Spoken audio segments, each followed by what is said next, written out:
findings po ng COA to. Every year po, binaviolate nila ang batas. Every year, paulit-ulit po nilang binaviolate ang batas. Marami pong nasilip ang COA, taon-taon po to, sir, na hindi naman po nila binibigyan ng pansin. Taon-taon, marami rin pa rin pong perang nawawala na kinu-question ng COA. Nagtataka lang po ako sa 21 years na panunungkulan ni Mayor, bakit taon-taon hindi po nila maitama ang mga pagkakamali nila regarding dun sa mga nawawalang pera na sinisilip na nakikita ng mga COA. Ano po sinasabi dyan sa COA? Like for example, sir, ito pong 2009, nakasaad po dito, may hinahanap po ang COA. Dito po sa 2009, yung accuracy ng cash in bank na 35 million, hindi po nila makita. Hinahanap yun ng COA. Opo. Anong year po yung report na yan? This is 2009. 2009.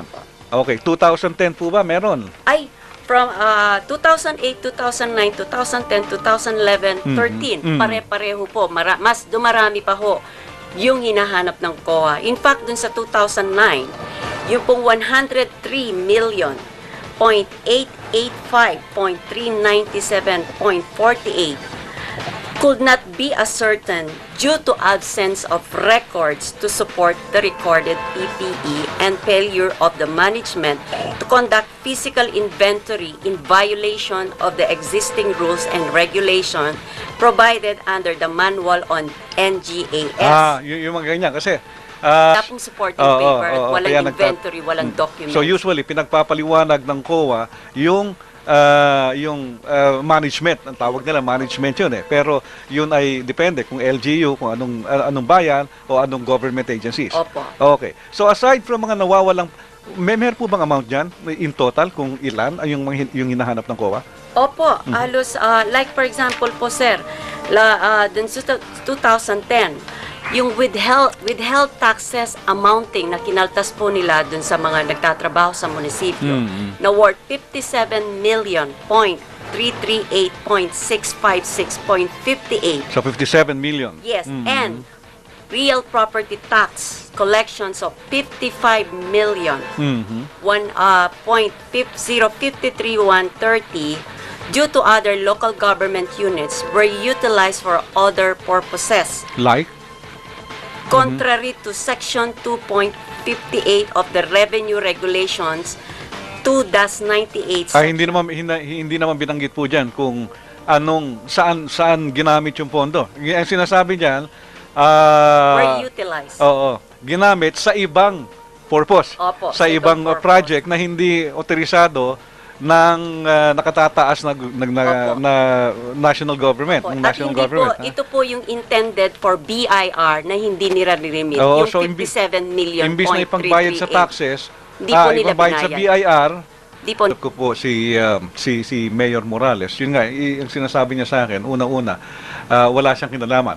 Na siya mismo gustong malaman kung sino ang salarin dahil pangalan niya yung nakataya dito. Ang lahat ata, siyempre, sa kanyang bintang dahil siyang expose nyo. No? So, ang sabi niya, at nagbuo na ata mismo ng task force yung mismong syudad ng Mabalacat para malaman talaga kung sino talaga ang pumatay. At, well, sabi niya, diretsang sinabi sa akin ni Mayor Morales, so wala siyang alam, wala siyang kinalaman sa naturang pagpatay. Ano po masasabi niyo rito? ako po kasi sir, wala naman po akong iisipin na may gustong pumatay sa akin, kundi nga itong dahilan sa paglaban namin sa corruption. Okay. Basta yun lang, ano? Ang ibig sabihin, wala ho ba kayong threat na natatanggap? Meron po, recorded po sa police station. Alam po ng mga police sa aming syudad. At lagi ko pong sinasabi na ganun-ganun nga po. Ano pong klaseng threat? Banta sa inyong Kung buhay? di daw po ako titigil, may paglalagyan daw po ako. Malapit lang daw po sila. Ito ay sa magitan ng telepono. Telepono, sa text po. Meron po bang ibang insidente, halimbawa, na gustong makipag-usap sa inyo si Mayor? Ay, opo, marami pong beses, sir. Through his city administrator, Okay. Rosan Pacquiao. Ano po ang sinabi sa inyo? Actually po, nung May, last week of May, nakiusap na mag-meeting kami. Nag-meeting po kami. Kasi po, sabi ko, nagtatanong po ako sa city administrator kung anong nagbago. Kasi wala namang nagbabago, kako. Okay. Sabi niya, ma'am, naghihingi ng meeting sa'yo si Mayor. Siyan tanungin mo, sabi niya. Kasi Okay. ako, ma'am, dekorasyon lang ako as a city administrator. Yung mga transaction ni na mayor at saka mga city, ang mga head departments siya, walang dumadaan sa akin, ma'am. Okay. Walang dumadaan sa kanya. Diretso lang daw po sila lahat kay mayor.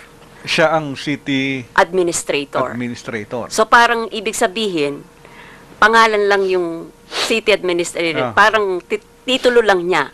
Pero yung trabaho as a city administrator, hindi dumadaan sa kanya. Parang may kakilala akong ganyan. Mukhang nasa Senate hearing yan. Anyway. Okay. So, anong sabi sa inyo nung administrator? Nung nagkita ho kayo? Nagkita ho kami ni Mayor noon dun sa Holiday Inn. Mayor mismo? Opo, dahil nag-set ng meetings yung city administrator dahil gusto daw po ako makausap ni Mayor. Siya na lang daw po ang tanungin ko kung bakit walang nagbabago. Kasi siya daw po hindi niya masagot. Kasi yung mga trabaho ng mga head departments ni Mayor, sila-sila lang daw po ni Mayor ang nakakaalam. Okay. Wala po daw dumadaan sa kanya. So, nung nagkita kayo ni Mayor? So, nagkita po kami ni Mayor, tinatanong ko kung may anong nagbago. Ang problema po kasi kay Mayor, dadaanin ka na lang niya sa bola eh. Gusto niya, pag nagtatanong ka, walang sagot, bolahan na lang kayo. Yung collection namin sa quarry, sir, ang laki po nang nawawala. Alam po ng city administrator yan, alam ng legal officer ng Mabalacat po yan, at alam po ng maraming nagtatrabaho sa munisipyo. Malaki po yung ang nawawala namin sa quarry. Okay. Ano pong basihan nyo rito? Basehan po namin, records po sa Kapitolyo na nakuha namin, plus po yung records ng munisipyo. Tapos po, inamin, nung October, first week of October po, yung GSO officer niya na si Dionisio Magpalot, yung famous bagman daw ni Mayor Boking Morales, siya naman po ang nagyaya ng meeting. Okay. Ano diniscuss nyo sa meeting na yun? Diniscuss namin, yun ngang nawawalang pera. At inamin mismo, sa harapan ko, ni Dionisio Magbalot, at sa harapan ni Rosan Pacquiao, at sa harapan ng legal officer na ni Attorney Marivic Gilera, na ang estimated, siya pong nagsabi nito, kasi kami may rough estimate kaming kung magkano nawawala sa quarry. Siya mismo sinabi niya, ang nawawala sa 10 years is 200 million. Laki naman. Okay. The budget officer daw, dahil siyang may hawak po ng quarry, so ina-assume po nila na kay budget officer Roger Taclao. Okay. Isang kaibigan ng pareho niyong kaibigan. Kaibigan ng Mayor, kaibigan niyo na... Hindi ko po kaibigan. Nagkataon po yung babaeng yon ay asawa ng kanyang isang bodyguard. Okay. Nakilala ko naman. Ano po ang sabi sa inyo? Yung pong 1.5 na dinala niya, tanggapin ko na daw po. So nagdala ng 1.5 million pesos. Okay. Paano pagkasabi sa inyo? Tanggapin mo to galing kay Gusto daw makipagkaibigan ni Mayor sa akin. Yun ang eksaktong word. Opo. Okay. Basta ng tiga $500,000 naka-plastic. Nasa bangko o paano yun? Dinala sa bahay nyo o sa bangko? Hindi po, dinala po sa bangko, bank manager na idideposito sa account ni Pyra Lucas. Nagtaka po yung bank manager, tinanong siya, sino ka? Kinuha yung pangalan. So tumawag po sa akin yung bank manager. Sabi niya, ma'am, saan ko i-deposito? Ano to? Sabi ko, anong di-deposit mo? Ma'am, may nang iwan ng 1.5. Okay. So, may nang iwan. Hindi naman niya sinabi yung bank manager ito. Opo. Okay. So, may nang iwan ng 1.5. Sino ka ko? Ma'am, kinukuha ko pala. kinuha ko yung pangalan. Mm. Yun nga, sinabi niya yung pangalan. So, bigla, tinawagan ko po dahil kilala ko eh. Mhm. So, ang sabi niya, Pai, tanggapin mo na yan. Alam naman ng buong Mabalakenyo na corrupt si Mayor. Hayaan mo namang parte lang ng corrupt niya yan.